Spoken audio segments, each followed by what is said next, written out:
Yeah, I mean, I think they have a very kind of clear way of winning team fights, right? I mean, this is kind of what we saw in the last game, right? With this Faceless Void and the Nature's Prophet. Not the Nature's Prophet, sorry, Faceless Void and the Phoenix. The Nature's Prophet happened to be on the other side that game. But I'm kind of liking Five Men's what they've got going here. We'll see if it's a. It might be a mid Nature's Prophet. It could also be just a position 3. And they could just, the Phoenix could go with the Faceless Void. It kind of weakens the lane a little bit, but overall, it's still, some solid team fights. I think they have some interesting tools here of how to deal with the unique draft. However, there is this Draw Ranger Snapfire lane, and I think this is not really a pushover lane. It's not the roll over and die type of lane. It's kind of spooky to play against. That's kind of the absurdity of Snapfire, right? Like we mentioned already with heroes like Faceless Void, where you kind of go at them, and you get very aggressive in their face. But the other side of it is like usually when you think of Drow, your laning partner needs to be tanky, able to kind of bulk up, has a way of maybe saving you, but more importantly can absorb damage. And funnily enough, this is a strength hero, by the way. It's also a range strength hero, right? Yep. That has a bunch of nukes, and yeah, I mean it really doesn't make sense, does it? No, you had me at that sounds stupid, which you didn't even say, but your words more or less led me to believe that's where we're going. Yeah, I mean, like, it's like imagine if Ogre was also just. I mean, like, it's kind of like an Ogre, but he's range, or she's range, right? It's like, whoa. I mean, not as much health regen or like armor, but yeah, I can see where you're sure, going. but it's just, yeah, Then it's again, not fair. look at Snapfire, right? Look at Mortimer right now. Would you class Mortimer as anything other than a strength hero? Because I don't really see him being an intelligence hero. I mean, honestly, if I just saw this hero right now, like if I didn't know, I would honestly maybe just assume it was an agility hero. I feel like it could be. Yeah. Based I don't know. on There's something what? about that. I don't know. I just see it like Snapfire. To me, it sounds like an agility hero. Okay, so you're saying you see the name, not the hero. I mean, the hero and the name, right? It's all part of one. Like, there's this turret on top. Like, I don't know. I'm just thinking this is an agility hero that just, goes around and like shoots a bunch of machine gun hits and stuff. Like, let's say you don't know the hero, right? Like, there's this dragon, it just Snapfire, snap, right? Snappy, it's like agility, quick, right? It just All right. Well, but kind of makes sense, right? kind of by your logic, it's almost like you think Tinker should be an agility hero.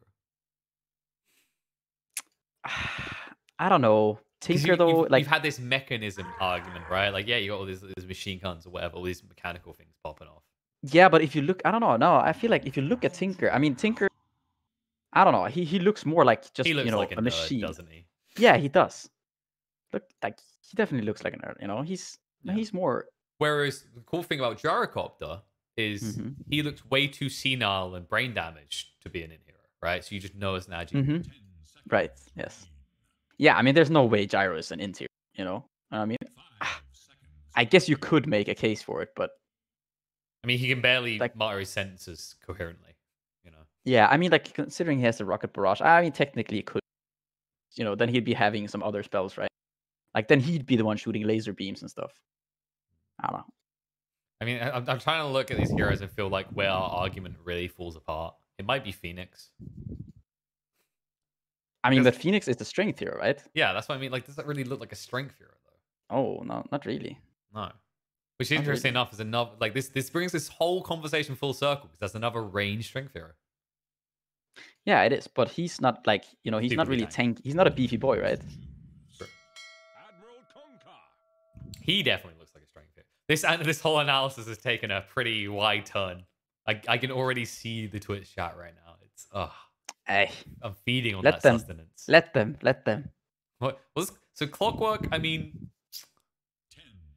but actually, isn't this by your theory? He kind of looks like an Agi hero from that argument, or are we just like, are we gonna accept like there's too much armor? No, he looks too beefy. He's a beefy boy, You look at it. I mean, that's gotta be a strength hero. I feel like. I mean, like, I don't think he's even beefy is the choice of words, right? He looks kind of rad. No, he looks rad and tattered. So, like, when you think of Agi heroes, like, wow, they can afford these fancy armors or whatever, and wow, they look very strong. He just looks like he's piecemealed pieces of scrap together and like duct taped them into an armor. I see. So what would that make him then? I don't know. I feel like I'm just calling strength heroes poor people right now. Okay. Anyways, let's get back into Because we got a draft. We've completed the draft here. It is done. We've got GPK on the mid tiny, going up against well, most likely the Kunkka here. It's gonna be the Void Spirit Shadow Demon against Faceless Void, and well, we have yet to see kind of 5-man choose their heroes. So it's gonna be Misery on the 4 Phoenix, which means okay, it's actually just gonna be an offlane Kunkka. So it's gonna be Faceless Void Clockwork, probably in the safe lane there, and then mid Nature's Prophet against the Tiny, and Phoenix Kunkka. So a little bit surprising there, unless they, I don't know, are doing some sort of weird role swap. I'm gonna, Yeah. instead of trying to figure out what they're doing in the lanes, I'm gonna just do what the rest of the chat is doing right now. Hype, GPK is playing again. Pog, Tiny, GPK. There we go. Woohoo! Woo! I mean, that's like the big talk point here, right? Like, no offense to the rest of the players, but obviously everyone's still wondering what's happening with GPK. Who the hell is he going to join? Yeah, I'm just curious about this lane here, the Kunkka and Phoenix lane into Snapfire and Draw Ranger. I don't know. I feel like it might be a little bit dicey for the Kunkka, but we'll just kind of have to see, if maybe one side can outplay the other. I mean, Just looking at, I don't know, just looking at these drafts, I feel like 5-men have a very kind of clear way of how to play this game. However, I feel like if this Tiny gets off to a good start against Nature's Prophet, I feel like he could cause a lot of issues for 5-men. That's fair. I mean, that seems to be kind of the pattern right now with almost all the GPK games, right? It's like he does see himself as a big playmaker. He does take it upon himself to try and like control the game, dictate the flow. And when that works out, great. The question is whether 5-men are going to be bothered by this, whether they're going to try and rotate to punish this, because that's something they have an advantage on, right? Like, you have these heroes that can rotate in the Clock and the Phoenix. You also have this Nature's Prophet who can just leave that danger of GPK and leverage fights in the out lanes instead. Yeah, no, for sure. There are definitely a lot of standing GPK coming out here. Nice kind of just, I mean, I think I know, like, so I know a lot of people go kind of wondering, where's GPK going, why he's playing for Unique right now. I know that a lot of the CIS teams have clauses in their contracts where if they don't want to release the player, they're allowed to play for another team as long as it's not a properly represented org, right? So because Team Unique is not a real org like Team Empire is or Navi is, where it's a business, it doesn't conflict with their contracts and what's written in them. Okay, that's way too intelligent for me, so I'm not going to go into more details on that. I don't know. Hit up one of our esports lawyers for more information. I'm pretty sure most Western esports lawyers will pick up a CIS contract, look at it, have a very confused look on their face, and then put it in a paper shredder. Sounds like a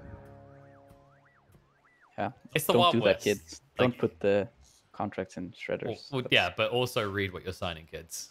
This especially goes to the CIS players that probably aren't watching the stream. Too often have I seen that, and it's painful to hear every time. Room-wise, should just be 2 apiece. Looks like there's no competition. It's actually stationed both the unique supports in the bot lane. Oh, and it's already started. Oh, they won a farm Phoenix. They're set. Oh, shice. So guess where Unique gonna be trying to find a kill at the start of this game. You'll never believe it. Scientists are baffled. Is this the biggest strategy? Is Misery a very tiltable player?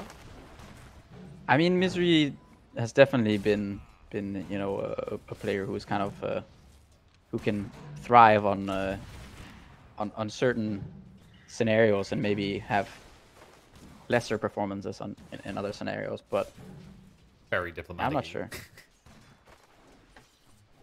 I like how you use so many big words to just say yes.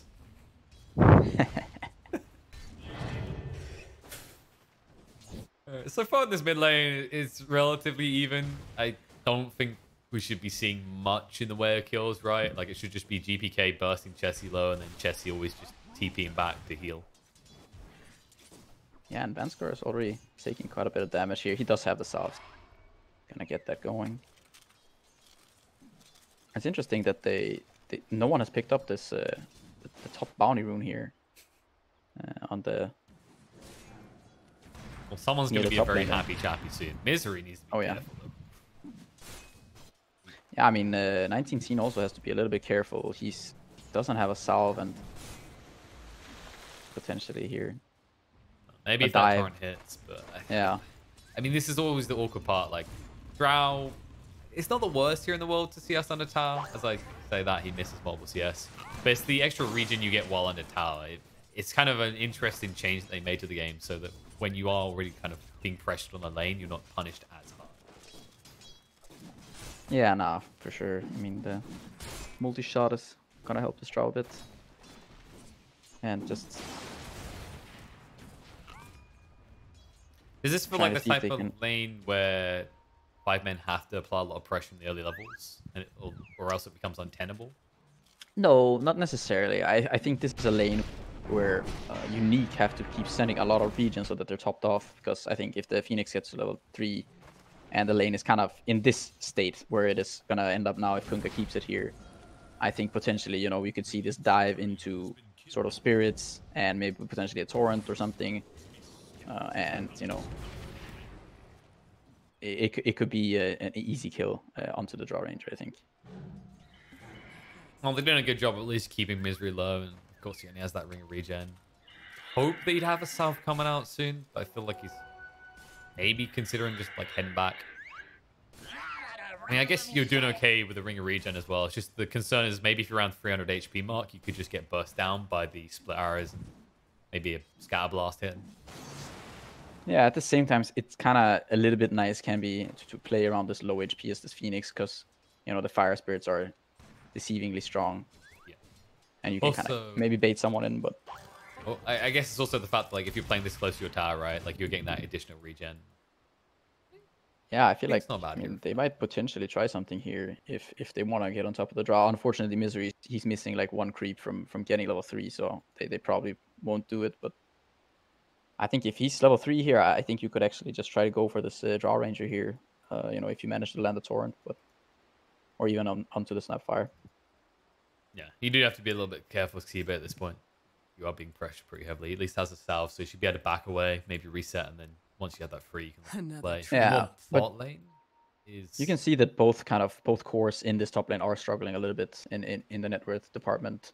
Yeah, but then look at the other side of the map. Like these two are farming fairly well. I don't feel like we've seen too much pressure able to be applied by Pylai so far, especially after his core got sniped with the additional regen.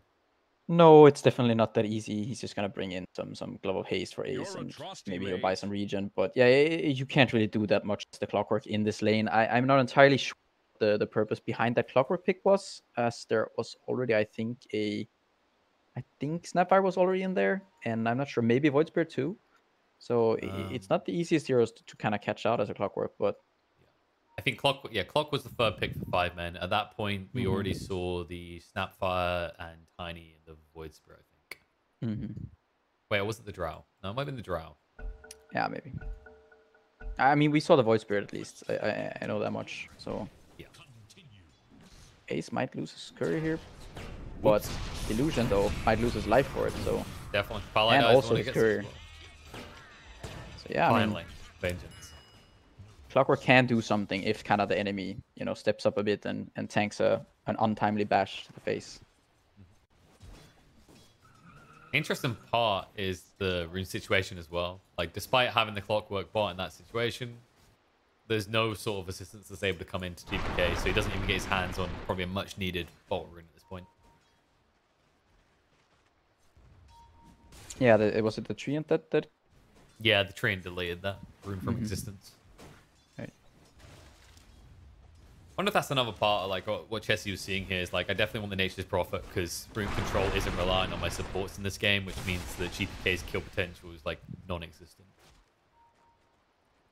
Yeah, I mean, potentially. I mean, this mid lane right now is kind of just a trade, and I mean, the thing is, he's gonna try to send this Treant to snipe the bounty rune. However, GPK should be aware of it, and he can just go there and toss the. The thing is, when you don't really want to do this onto a rune, They got their bounty with 30 seconds to spare. Wait, only 2 of them got it.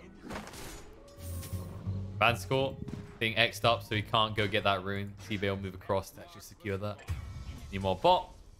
GPK does find a kill on the Pylai die. It looks like he was trying to get greedy and go for a second bounty.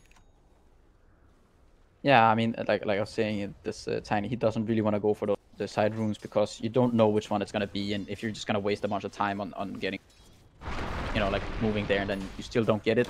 Of course, you can throw treants in the air or stun them so you can get the rune, but it's just not reliable. Pressure will no longer be applied to GPK as well, considering he just got level 6. So you could actually see Chessie immediately decided it wasn't worth even clicking him anymore. Yeah, I mean, you get that 10 extra armor and all of a sudden you don't really care that much. No. He's gonna also have the face boots coming out pretty soon. He's gonna be even higher up. Although he's gonna, this is gonna be kind of annoying for him, I think. He's not gonna get this. Oh, so close. I think he actually tried to toss that creep or something. It looks like the toss was used, but I didn't see an animation, so. I think he must have used it earlier. Chessie. Well, the Chessie cares. He's going to go top now. Sees 19 teen, and with 3 heroes, they're going to dive this pitiful level 4 drown killer off. Fanscore's going to try and help the cookie, but maybe you get some vengeance on Misery. 19 teen should still be going down, though. There's death inevitability, and now Vanscore is stuck here without reinforcements. The blocks coming in from Chessie, they'll definitely get the kill on the Snapfire as well. Yeah, very nice rotation there from Chessie. He first makes sure that there's no bounty rune from the Tiny. No active rune from the Tiny, and then he rotates to top, since the Tiny anyways has to go back to base and regen up. So he's not really losing out anything through making this rotation. And this also frees up Misery to go mid and get a couple of levels here. And with no counter rotation potential there, you can already see the Aces benefit from that because it means he can just be left alone on the bot lane. He gets 6 before BZZ does, despite BZZ looking a little bit better CS-wise, at least on the last hits. Yeah, I mean, he may be slightly ahead. Well, he's 1 creep ahead, but he's behind in terms of actual net worth. Might be behind on death count, or ahead, depending on perspective if he's not careful. He's got time walking 4 though, so they can't aggress any further. Maybe Fanscore was there a little bit quicker, but he had the long TP. And that does mean GPK is now alone in the top lane. Be a little bit careful. 3 heroes here from 5 men, and make that 4 as Chessie arrives. GPK is gonna die. They create more and more traps for him there. Jesus. 5 men are making a lot of these kind of nice rotations here with the Nature's Prophet, and yeah, I mean this hurts quite a bit now. There's gonna be a 2k advantage already here. GPK going down and them losing the tower. Now Kunkka is close to 6. Drow Ranger is kind of catching up in this mid lane, trying to get to 6 so she can go jungle. That's going to be a little bit worrying because you're kind of relying on this Tiny to create a lot of space in that mid game, and his net worth is being hurt a little bit. Like the difference, Chessie has 700 gold up on him, but that is a good kill. They find the Faceless Void in the bot lane. Zbe does arrive, wants to punish BZZ, but he has no mana. That's the problem here. All of a sudden, Zbe needs to be careful because GPK has come to this bot lane looking for kills. Misery seen, Avatos, and he gone. Yeah, and Zbe might also potentially be in trouble here, as he does not really have any mana. No, and they know. Game is up. Got the toss in 4 seconds to throw out the avalanche. Chase in. Cookie to hop right on top of him and play with the Kunkka's face. And then pound it. Yeah, so at least some nice counter kills there. But at the same time, you know, Ace is gonna go back to farming, and I wouldn't necessarily mind seeing him just kind of make use of this chrono. You know, you could just chrono the draw with backup of 1 Phoenix and then the Nature's Prophet ult to most likely have a kill. Yeah, it looked like that was what they were going to attempt, but 19 team was wise to it, so he backed up. Because if you do catch him on the side of the chrono, I want to say like with the level 2 battery assault, you have enough damage there to kill him off pretty easily. Yeah, I mean, Jarl's definitely very susceptible to dying this early on, even with the trusty shovel.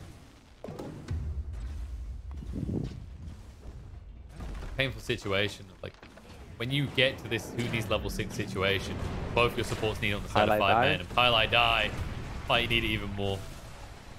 BZZ will be BZZ, brought though. low, but he's able Guess to we walk it might off. have been able to just dive there, I think. I think that was... I think he's might have been a worried, dead. right? Because the toss maybe could interrupt him. But yeah, like the risk of that versus the rewards probably should have went for the kill. You're immediately level 4 Phoenix at the time. I guess the question is, who gets the tome? Okay, yeah, they give it. They give it to Paladai. I think that's understandable. I feel like this Clockwork doesn't do anything unless he has hook shot now. Yeah, he's kind of sad without it. I mean, at the same time, Phoenix obviously wants the egg, but right now he's sitting in this bottom lane, and he's gonna be getting, he's gonna get to that 6 relatively soon.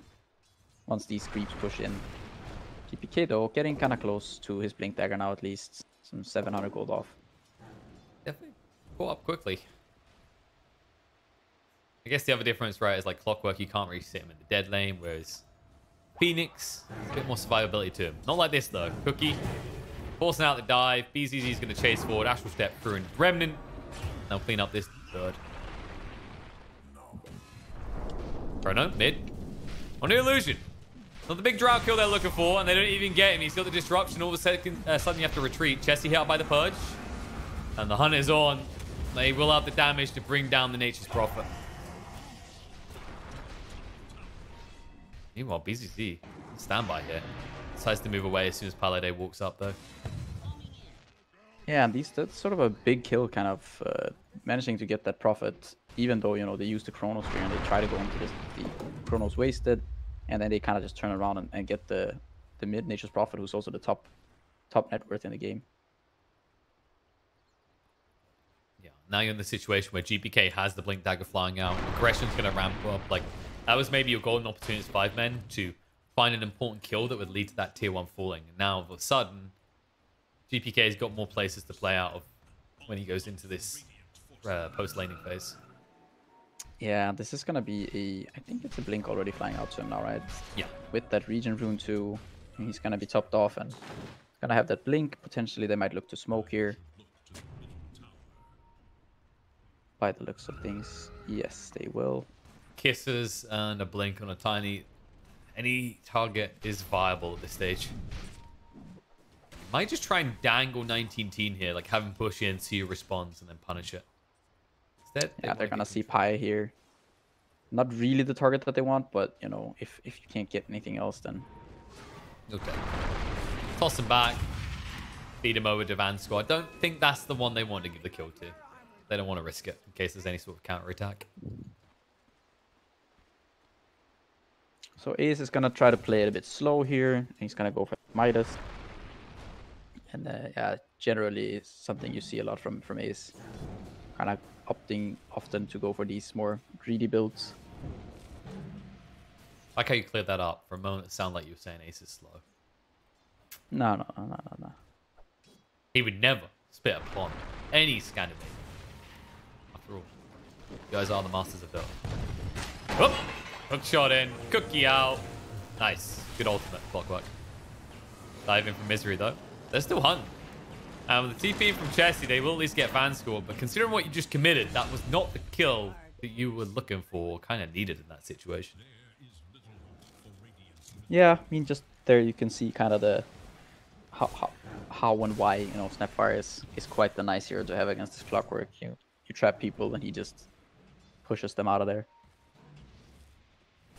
Yeah, it's also as the game goes on, like you can make this argument about hookshot counters kisses, but the way that Snapfire uses kisses, you're usually pretty deep in your territory away from the fight, which means if you make that choice to Clockwork, it's not even a good counter because you're removing yourself from the main fight as well. Yeah, I mean, there's more ways to look at it. Interestingly enough, I think GPK actually looks like he's going for Yules here. It's not something that most common build would be the Echo Saber into some more right-click centric build. But... Or maybe, I think we've seen sometimes do things like Veil, Force Staff, that type of stuff. But you just need Yules against the X, is the presumption here. Yeah. Also, I guess in the early Chrono situations, if you're not being Chronoed, you could Yules the Faceless Void. That's another use. Yeah, potentially. I mean, also time dilation you can remove. There are quite a few things, the Orchids on Nature's Prophet. as well as another kind of TP cancel. It's just, you know, not the most common way. It doesn't let you scale the same way, right, into physical damage. You're gonna rely more so than just on this draw being able to output enough physical damage, which can be a little bit scary, but we'll see how it plays out. Yeah, we see mixed results from the let's all in on the drow physical damage factor when it comes to the team lineups. Let's see if this one works out for them. The biggest issue they got right now is it's so difficult for them to get their hands on this tier 1 tower, which means they can't easily open up the map to move across and just find easy gank opportunities. Instead, they, if they're not careful, could find themselves being the ones losing heroes in the mid. Yeah, they gotta be a little bit careful with this X mark from the Kunkka, and just kind of the team fight from 5 men.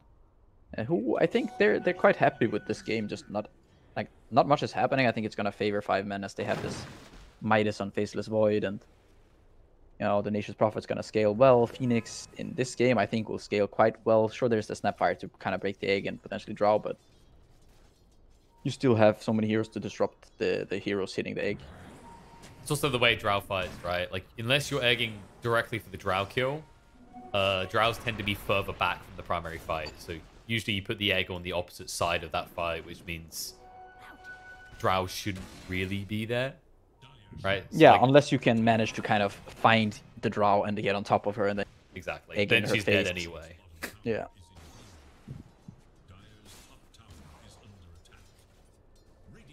But while this slows down like this, it is kind of benefiting 5 men from not just the Midas perspective, but the split push perspective. And now a fight's going to happen. CB in the mid lane did not even get the boat out. And the disruption stopped the dive away from Misery. He's in trouble. He's trapped by his own illusion. The perfect spot he gets found, forcing out the egg. The Chrono's going to go down, but they can clean up the egg in time. And they won't even be able to get the kill. Navansko is able to move away. The Yules into the Remnant setup, followed by the Gust. Ace needs to run away. Pylida will zone them out. BZZ will be brought down. So it's a triple kill for Chessie in the end. The Wrath of Nature damage too high. And he's hunting. He sees more. He wants more. 19 team. A little bit too deep. They can't decide which way they want to go. This Sansa's going to come out, forcing away the Drow. Now the bashes onto Illusion might be enough to kill him off. The dive is going to backfire quickly, though. And Pylai, he's going to do exactly that. I mean, it's all in the name, right? You know he's but yeah. I mean, that looked like also the initiation onto Xibit there was a very nice kill onto the Kunkka there. Just kind of the avalanche toss into silence and purge, and he was unable to use both to save himself. And then the egg coming out of Misery was, I think, it was a very good idea there. You know, getting this egg out, and then the egg almost survives, but it dies in the end. But they still kind of lose a lot of heroes. Yeah, it was. I mean, it's really on Xibe with that Raffination. The damage output really saved the day in that situation. And now 19 team in trouble. Kiss is going to zone them away, though. Ace has got the time walk, and there's the hook shot in to interrupt the Snapfire. Yules into Remnant. Boats coming through to try and save Ace. Up in the air, and he's gone, though. There is no saving this man. Now, Xibe himself needs to run away. Not sure if he can, though. With the Purge on top of him, he knows death is also an inevitability for him as well. Guess they'll find even more value in this mid lane. And now Team Unique should be able to find that tier 1 tower, as there's no one left from 5 men in the vicinity to defend it. Yeah, a little bit awkward there for 5 men to try to keep fighting when they don't have Chrono or Phoenix Egg. It's a difficult fight when you get initiated onto. It's always the awkward issue, right? Like when you look at these two fights, what's a bigger deal? Finding the Faceless Void or finding the Drow? It definitely feels like for 5 men, the bigger issue is they need to find the Drow. And the way that Unique kind of position themselves in this fight do not make it an easy kill to find. Like Chessie can get in, but where's your reinforcements? Yeah, I mean, as of yet, like before they managed to get this Kunkka to now 11, where he gets the max cast range on X mark, it's not that easy, seeing as the Drow has now this Pike. And another kill onto Misery here. He's having a pretty rough game so far. But yeah, I mean, the way to get on top of this Drow is, you know, through now kind of Clockwork doesn't really have that option anymore. This Drow is gonna have, she has the Pike already, and also this Pupil's Gift, so she's gonna be quite tanky. There's also the save from both the Shadow Demon and the Snapfire. So even if you manage to find the Drow, it's not necessarily a kill. And it looks like Pylai Die is just going to do that once more. I mean, Not sure what he's hoping for with the hook shot. Ace throws out the chrono, though. In onto GPK. Changes his mind straight on illusion, though. If the silence comes out, find enough time. The egg will go down, which will force 19-teen to cut and run. GPK does blink out in time. TP away, but the first hit bash from Ace will be able to kill him off. And on the side, they found Fanskull with the X. He did use the kisses to no avail. The torrent will ensure there is no escape. And looks like Drow is at least able to get out, so they minimize the casualties on the big targets. BCC does yoink a rune before leaving as well. Yeah, very nice chrono there by Ace. And also kind of finding GPK there, despite him managing to blink out after disruption. Getting that early bash. And Chessie now he's gonna have his completed BKB being flown out right now. It's a bit worrying for Unique in that situation as well, right? Like, you're pretty reliant on your CC. And you don't have anything that's going to pierce through BKB other than, of course, the slow purge from illusion. Yeah, you can't really break this port. You know, potentially if they manage to catch him with a remnant before, like this, like this. BKB. Nope. Yeah, Pretty sure when they first added Void Spirit, you couldn't BKB that, right? I can't say I've never really been much of a bird spammer. I think you're supposed to be able to do that. I feel like it would be kind of crazy if you can't BKB through it, but I'm trying to remember if it was like, it might have been the early days of the patch, like it only lasted a few days. I mean, there are sometimes, you know, scenarios like that where something like Monkey before King. people realize how crazy it is. Yeah, I mean the bashing Monkey King, right? On the Wukongs, that was something. I'll say that much. Purge. TB's found. The bow is not going to be there in time, or is it? He gets through, but the damage is already done. On the side, Palai just has to run away. Yeah, meanwhile, though, Misery is kind of doing a nice sort of recovery here with this Meteor Hammer. He's already up to level 12, so despite having a lot of deaths to his name, he's finding some farm and levels. Problem is, Unique is trying to find Roche right now. I think you have to abort this the moment the Clockwork gets sight of it. So it looks like they back away. They have to respect the fact that Chrono is going to be available soon. If they can pick off either the Phoenix or the Faceless Void, it could be different though. Yules from the Clockwork. A lot of damage done. The Silence follow-up ensures that he has no response to the die. Ace goes in though. He's looking for the Chronos. Ready in 3 seconds. The Cookie. Working kind of against what the overall idea was for 19-teen. Ace is going to go in towards the illusion. He knows he needs to snipe him out first, but Glimmer Cape will protect him. BCC, however, dies due to that time dilation. And Ace decides not to go deeper. It's not worth it just for the Shadow Demon kill. They've stopped them from taking Roche. That's the most important thing here.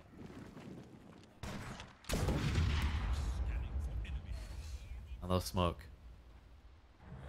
Drow might be in trouble here. Catch him. Chrono's going to be there. Turns on the Fanskull instead. X is going to come out to drag that one back. With a turnaround disruption to save the Drow for the moment. But Fanskull's already gone. 19-T sized up. He's going to Hurricane Pike down the low ground. Look for the TP out. The hook shot off the mark. And the TPO just about succeeds. Misery. Not quick enough with the Meteor Hammer. Yeah, very nice clutch save there from the Shadow Demon. Saving the Drow Ranger with the Glimmer Cape there. So Void is unable to bash. And there was no detection. This is the mighty ball ache of their heroes against the Chrono. You have to eliminate so many factors, right? There's always that concern about kisses to counter your own Chrono. There's always that concern about the disruption saves from the Shadow Demon. And all the while you're looking and going, you know, I have to catch this Drow in the Chrono, or how do we kill? Your heroes, however, might die more easily. They catch on the Misery. No chance to use the egg. He's just gone. Zibe purged from the side. Could not look for any counterattack. Doesn't even have the boat for 15 seconds anyway. Yeah, and Pi with the buyback there. I mean, they should not really be able to do this Roche at least. He should be able to send some rockets, and I feel like it's dissuade Unique from thinking about this. Well, it's one of those, can you just stop moments? It's like, this Roche still not happening. Like, in this time, you could have probably taken a tier 1 tower, got some more gold. I don't think there's too much risk of the 5-man side going in and taking Roche before you know it's happening either. No, neither team is very quick. Of course, the Drow can do the Roche, but it's gonna take quite a while. And also, we see now Ace is actually queuing up this Halberd, so a very nice item up against the Drow Ranger, and also kind of against this Tiny here. He's just gonna be kind of tanky and annoying to kill. T-Bait He hasn't thrown out the boat. He doesn't have the mana to do so. He's going to wander up. The Silence is going to be out. The Kisses fall up as well. They control up the Faceless Void out of the fight. But they've already lost to Shadow Demon. Ace is going to chase forward first, hit bash. And Vanscore saves himself instead of 19 Teen. But no bashes means he doesn't want to go. And GPK is looming nearby, so they'll respect it. Yeah, and I think the egg there was a little bit too kind of far back. I think he could have committed a bit further and, you know, kind of force this scenario where they have to choose if they're gonna try to hit the egg or not, and, you know, create this confusion. But yeah, I mean, they do end up getting the Shadow Demon and the middle tower, so still a good, well, not so much a trade, but initiation on there too, the Shadow Demon. They're keeping the status quo, more importantly. Like we already highlighted, you go later in this game, 5 men are more content. So as long as they're not giving ground to Unique, as long as these trades are favorable or even, you're going to feel confident. Whereas for Unique, you do get that feeling that they want to play a bit more forward. They want to try and find these pickoffs more easily. And so far, 5 men, they're starting to adjust well to this aggression. Yeah, and I kind of like this thing from Ace here. I mean, he's going for this halberd thing where the HP and the status resist is gonna help him, you know, protect him against this tiny. And the halberd is gonna help against the draw ranger and potentially even like from trying to kill the egg or something. So kind of a nice, and this kind of just lets him go into these fights and press time dilation. And if you look at these heroes, all of them actually hate playing against time dilation. Now there are 2 Yules on both the tiny and the void spirit, so they can remove it. But these other heroes, they really struggle against this time dilation. One thing I'm not sure of is time dilation. You don't. The spell itself has to be on cooldown, right? So like BZZ shouldn't be as bothered because he has 2 astral steps and 2 resonant pulses. Yeah, sure. So he won't be hurt as bad. I mean, unless they are on cooldown, right? Yeah. If they are on cooldown, then for sure he's. But these, definitely these other heroes, most of the spells should be on cooldown almost. It's also the fact that they won't be moving, like the cooldown on these spells, it won't be moving. You know, if you have 1 or 2, that's right. I think it's not gonna be refreshing. Illusion, even though the hook shot doesn't connect, I mean, it's not enough to kill him. And all of a sudden, you need to be careful for turnaround. BCC's controlling them up. Took a lot of damage initially. The kiss is coming through. The pipe should offset the damage that might kill him. But Pylai Die will go down due to the purge. Molly shot through. Ace, far away from having a chrono opportunity, will retreat. BCC will have to deal with the frustration of Xibe somewhat with the X on the spot. Chessie's able to get away. GPK. Whew. If he goes in a second sooner. Ace being extremely greedy, by the way. Oh, dodges out the gust, actually. Yules is going to be there into the remnant, but he's tanking up the damage. Time dilation thrown out. Manta dodge and moves forward. They just don't see the target they want. 19 Team was quick to back up there. Vanscore is going to be slowed on his retreat by the X. They don't want a hard commit for a Snapfire kill. It's not worth it. GPK, however, he says, I'm going to commit on that. Xibe dragged even deeper as he's tossed towards the Drow's location. Now Ace trying to go for the chrono. The Yule's going to come out again to interrupt him. No chance to throw it out. Kunga's controlled up in the meantime by the remnants, and Ace has to retreat here. Up to the high ground. BZZ doing the best he can. Xibe will get up onto the high ground and just about survive. And GPK cannot blink forward courtesy of Misery. Finally, that neutral item will be picked up as they've been sitting on the ground for a while. Neither team willing to give any room around this Roche Pit area. It feels like every single minute we're returning to this fundamental issue of the game, which is who can actually get a win and then get Roche. Yeah, and I mean, Chessie is kind of benefiting from all of this. He's just been like he just keeps farming kind of no matter what's happening in this game. You can see he's already up to BKB, Orchids, and this AC now. Also queuing up a Halberd just to become more durable. And at some point, I think potentially now with all of these Yules like being built, I think they Unique potentially might run into some damage issues here. Well, on the side of 5 men, they have to be careful of that as well, right? Like I think you're getting to this stage where Ace is going to complete his Heaven's Halberd and go, I need a BKB. Because so far, he's being interrupted from chronoing in these fights pretty convincingly. Yeah, but I think at the same time, it's okay. You don't really feel like the dragged out fights, it is going to benefit 5 men more. So, like, the later the game goes, I think 5 men are just going to be more and more favored. With the Phoenix hitting 18 and everything, they're going to be in a pretty good spot. It's going to be difficult to kill this egg. And yeah, it's just not that easy for Unique to scale.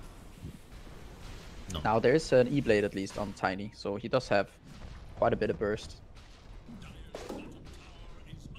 Wacky Bark Wolfex. It's just not easy to get into this pit. Like, the counter initiation of 5-man is potent. You've got the egg, you've got the hook shot, you've got the bolt. And uniquely lacking any magic immunity against all those things. On the side, though, easy pick on a Pajkatt die. They did commit the kisses, though. They need to find more because of this. Chasing, CIS does throw out the X, but 19 teams well and into him right now. He gets dragged back. Ace says one-on-one with me, boys. Let's go. Chessie activates the BKB, gonna force GPK to run away. The Chrono's gonna be committed, though, on the 19 team. Disruption to save the day. Illusion throws out the Purge on the Ace, though. The boat coming through. Manta is not a good dodge, though. Forced up to the high ground. Ace chasing him right now, but the gust to get him away. Disarm comes out, so Drow can't turn around. On the side of the fight, Misery is going to be brought down by Vanscore, though. Toss across, getting Chessie low. Reinitiation in by BZZ. Does get silenced up, but the Remnant buys enough time that Chessie can't finish the kill. Vanscore is going to be brought down by Xibe. And on the side, GPK chased onto next Disruption to save him in the meantime. Chessie does fall to BZZ on the other side of the fight. Buyback does come out from Snapfire as well, and Ace has been juked and jived around this entire fight. Manta trying to move away quick enough. E-Blade will actually protect him for a moment. Toss back. TPK says, where the hell are you going? Get him together. Multi-shot through. Hook shot back in. Cookie to get him out of the cogs, though. Drag back from the X is going to keep 19 inside, though. And Pajkatt die. Able to bring him down. With that, we might finally see an end to this fight. And once again, neither team able to really take Roche. Yeah, Roche is very low there. And yeah, I mean, a very messy back and forth fight there. I think Illusion kind of just doing his job very well there. He's just staying in the outskirts of the fight. And you know, like you see Ace, he's just looking for this draw. He just wants to find the draw and stay on top, but he goes in and he has this double damage. He chronos the draw, then draw gets disrupted. He gets purged, the Faceless Void. He loses his double damage, and the draw just, you know, he just keeps getting saved by this Glimmer and the disruption, the cookie and everything. Double force stuff. Yeah, definitely difficult to bring down. I mean, this is the rough part, right? Like, he understands, which I was talking about the BKB, maybe that's the way it goes. I don't mind this, though. Just Guardian instead, right? You are against the Drow. And right now, that's 5-men. They understand the way this game is won. It's by carrying out the Drow. That's why so many of these heroes are building these Heaven's Halberds, these items that counter it. Pajkatt. I mean, he's got the hook shot. He's not down yet, but BZC gets the Aegis! He jumps in for it. Ace is going to chase forward on the Vanscore to punish that move by his team. But it doesn't matter. You got your hands on the Aegis. As long as you don't lose more than 2 heroes, you're kind of happy with this. BZZ slowing it down. They're going to turn around and bring him down. Faceless Void, dead for 80 seconds. And all of a sudden, it is the side of 5 men that need to run away. The Purge is thrown out in Xibe. They're trying to slow down the pressure a little bit, but there's no easy way for him to escape. BZZ now with the Aegis can play confidently, not caring about his HP pool, as they'll close another kill. They even get to keep that Aegis. And Misery might be next here. Whoop! Bye! No, or not. Nope. I mean, it's a tanky boy. But I have miscalculated here. But don't worry, we'll take your buildings as down payment for you living. Yeah, I mean, still a very nice move there by BCC. He goes in there with the silence, and he manages to snatch the Roche, to snatch the Aegis at least. It's kind of the rough part. Yeah, as a result, also the Faceless does end up going down there. You know, if he would have had the Aegis, obviously they would have kept on fighting there. But BCC kind of making it happen for his team. Definitely. I mean, it's the power of the Ag's voice in this game. Like, when you look at these heroes, you know, you're talking about an offlane Kunkka, so BKB rush isn't really an option. You're talking about Faceless Void, who's gone for this Heaven's Halberd, who's focusing on how he counters the Drow. In that grand scheme of things, BKB kind of passes by and doesn't get picked up. So the value is definitely being felt in this Ag's pickup on BZZ. And he might find more kills, at least forcing out the BKB maybe. But it looks like Chessie's wise to this. It's like, there's no way you've got reinforcements behind you.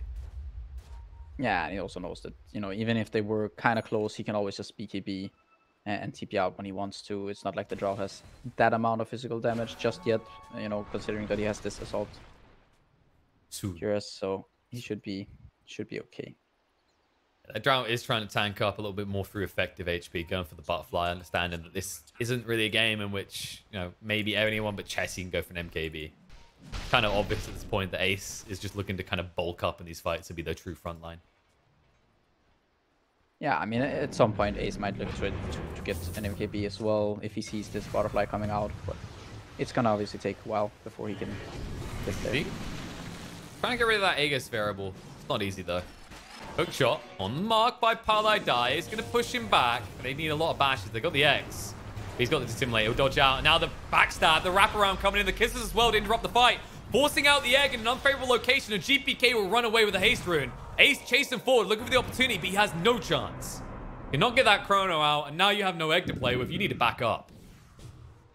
Yeah, the egg is such a big part of their team fight that fighting without it is very difficult. And actually, I mean, I was saying that, you know, GPK is not going to scale the same way, but he's going to scale in a different way than you usually do with this tiny. I mean, he's got the E-Blade, he's got the Dagon 5 queued up now. He's packing a punch through magical damage, and with the Imp Claw, of course, one of the hits will be pretty big, and the tree toss. I mean, he does deal quite a lot of damage here. And they're looking for a Going Zibe now. Moving in. Silence hook shot straight on top of the Drow. The Chrono does connect on the free, but he can't get to the primary target. He has to deal with fan score instead. Chessie arrives to assist, though. Illusion's going to be brought down. 19T needs to retreat, but the Bash is coming out the disarms as well to ensure he cannot turn around. And the dives coming through to add to the slows ensures that 19T has to stand and fight. And the fight will not be favorable at that, as 3 members of Unique do get brought down. Yeah, and a very, very nice chrono there by Ace, catching all 3 of these heroes. You know, that's finally the thing that you, quote-unquote, need to do, right? You need to get the Snapfire, the Drow, and the Shadow Demon, so that, you know, they can't save one another. And, I mean, when you get them all, then you see the result. Yeah, that's the... Quite simply put, that's the chrono that should never happen, right? You look at that, you go, these are all your saves. And we already mentioned this game is meant to be difficult for Ace, because how do you catch the Shadow Demon, the Snapfire, and the primary right click of the Drow all in one bubble? But kind of serves you on a platter in that situation. Yeah, I mean, fighting at a choke point like that is it's one of the worst things that you can do as Unique in this scenario. Yeah, and it's all just greedy, right? Like, this whole idea of getting the killing Zibe is nice, but it doesn't feel like it's paramount to their next move. Like, they can potentially pressure high ground without being at too much risk, with or without that Kunkka kill. Sure, it's easier, but the risk execution ratio is not in your favor. Yeah, the Aegis is gonna get reclaimed. Chessie's fort is, you know, cancelled for a brief moment here, but BKBs and TP's out. I mean, his BKB is already down to 5 seconds anyway, so it's not the end of the world for him. No. And he's prioritized just dishing out a lot of damage in those 5 seconds anyway, with the MKB now complete. Heading towards the Satanic to ensure that he can sustain beyond that initial fight, though. Yeah, we also see now that one thing that's going to be scary is when the Shadow Demon reaches this Aghanims. It's going to be quite spooky. Oh, Pala died. Ein tank gank for mine team. Yeah, I mean, he kind of wishes he was a bit more right now, but no such luck. I mean, you're block 5, right? Like, if you tank the gank, probably just happy with that outcome. It's a Dagon 4 E-Blade Tiny with just, I mean, such an amount of damage in this combo. Yeah, the words of Razor, he'll zap your ass. Yeah, for sure. That's definitely one way of putting it. Soon to be the Dagon 5, by the way. He'll be zapped. There we go. I guess the one thing that's really worrying me is, like, we can talk about Unique's ability to stay in this game and like how they can be quite strong. I feel like the comparison we've talked about Heaven's Halberds and how good they are against the Drow. They're very good against the Nature's Prophet as well, who's going to become the true right clicker, as we've already assessed. But Unique don't have any heroes building Heaven's Halberds in this game. Yeah, I think they just have other items kind of that they want and or need. It's not just that easy for any of these heroes to kind of build it. You know, potentially Snapfire could buy one, but it's just a little bit awkward. They want some other items. You know, there are 2 Glimmer Capes, 4 staffs are being purchased, and the Void Spirit doesn't really want to buy Halberd. Gank attempt is going to be disruptive, but hook shot in, forced off to get BCC away, and all of a sudden Paladai's just gone. Oh boy, that's just zapped off the face of the map, and look who's just split pushing the whole while. Just Chessie. Yeah, I mean, you can see that, you know, in the network that Chessie he's finding a lot of farm, but also this Tiny now with the Dagon 5, I'm expecting him kind of to queue up also this like Octarine, most likely.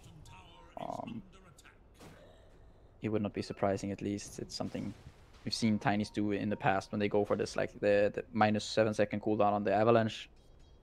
In conjunction with a Spell Prism. Exactly, yes. Asking the permanent question. Who wants to be dead and is it highlight eye? Kisses on a misery. He wants to buy some time. He's getting silenced. No, they can't silence quick enough. Ace chasing in. The ult's going to come out, though. He can't initiate with the chrono. The egg's going to go on the side. Boat's going to come through. Will stun on a Snapfire, but not good enough. BKB from Chessie to try and fight up. BZZ dissimulate to dodge. Chrono goes down with the Remnant. He runs into it with the chrono. And all of a sudden, the damage isn't even going to be there for Ace. They're going to push him away with the cogs and look to turn around him now. Force stuff to get him away. BZZ silencing the entire team. GPK has now arrived. Hook shot forward onto the Drow to control him up and bring him down. They have finally found the target.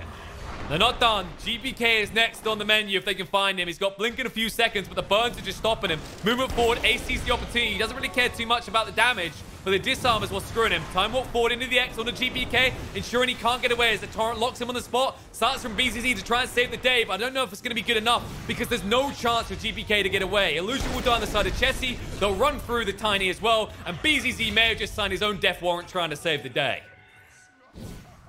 Yeah, now you can see this, like the Faceless Void build is, I think it's quite nice this game. He's got the, he's got the Titan Sliver for additional kind of status resistance.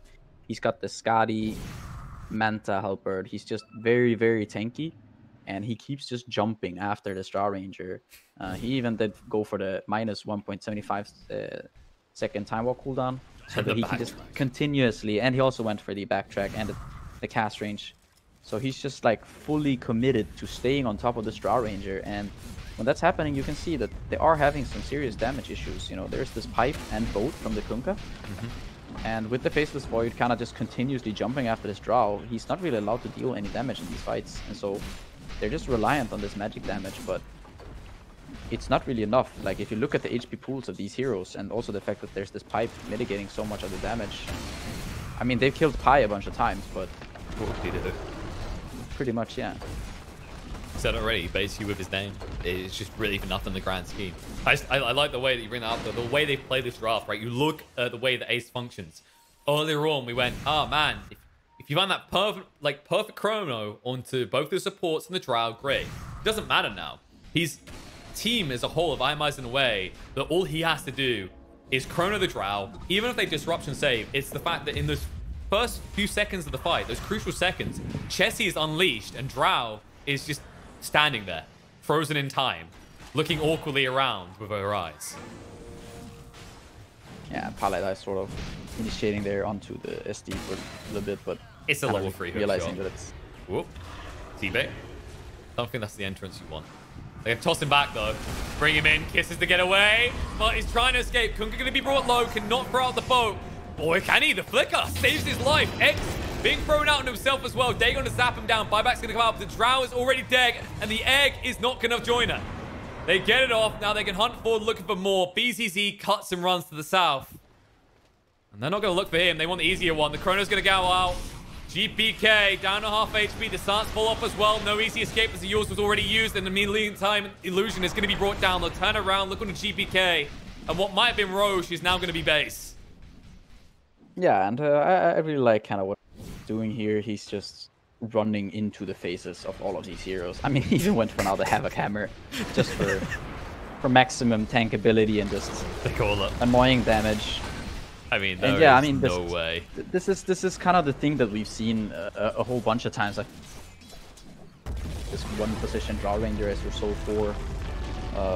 Yes, GPK did have a lot of damage in his, the spells that he was able to cast, but in the end, in general, when it comes down to you need to have more than this one physical damage carry, unless it's, something like an Anti-Mage or a Spectre TB, something along those lines. Like, if you don't have this proper position 1, generally speaking, of course not always, but not having these multiple cores that can dish out physical damage or scale into late game properly it's gonna hurt you.